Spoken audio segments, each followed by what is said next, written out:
Praise the lord. దేవుని నామానికి మహిమ కలుగును గాక. మరి ఈరోజు సెప్టెంబర్ 2వ తారీఖు.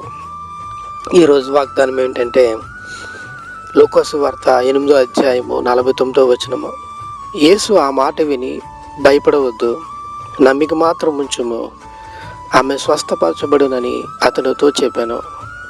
దేవుని బిడ్డలారా, ప్రభువు యేసుక్రీస్తు వారు స్వస్థపరిచే దేవుడు. మనము ఆయన యందు నమ్మిక ఉంచుకోగలిగితే దేవుడు అద్భుతాలు చేయగలిగే దేవుడు. ఒక తండ్రి తన కుమార్తె చనిపోయిందని చెప్పి ప్రభువు యేసుక్రీస్తు వారి యందు నమ్మకం ఉంచి అతని దగ్గరకు వచ్చి తన సమస్యను చెప్పుకోగలిగాడు. సమస్య చెప్పుకోగానే ప్రభువు యేసుక్రీస్తు వారు అతని ధైర్యపరిచి తన ఇంటికి వెళ్ళి ఆ చనిపోయిన చిన్న పాప చేయి పట్టుకోగానే ఆమె తిరిగి బ్రతకగలిగింది, జీవాన్ని పొందుకోగలిగింది.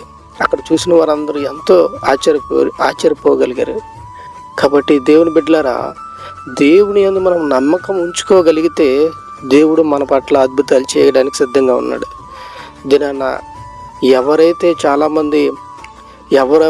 ఏ సమస్యలో ఉన్నారో, నీ సమస్య ఏదైనా కావచ్చు, నీ సమస్య ఎంత పెద్దదైనా కావచ్చు, నీకు ఉద్యోగం లేక ఇబ్బంది పడుతూ ఉన్నావా, నా జీవితం బాగోలేదని ఇబ్బంది పడుతూ ఉన్నావా, నా ఇంటి వారే నన్ను తిడుతూ ఉన్నారు, నా ఇంటి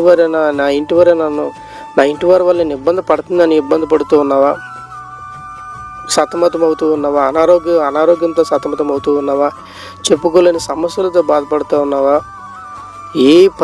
నీ పరిస్థితి ఎలా ఉన్నా సరే దేవుని దగ్గరికి వచ్చి ఆయన యందు నమ్మకం ఉంచుకోగలిగితే దేవుడు అద్భుతాలు చేస్తాడు.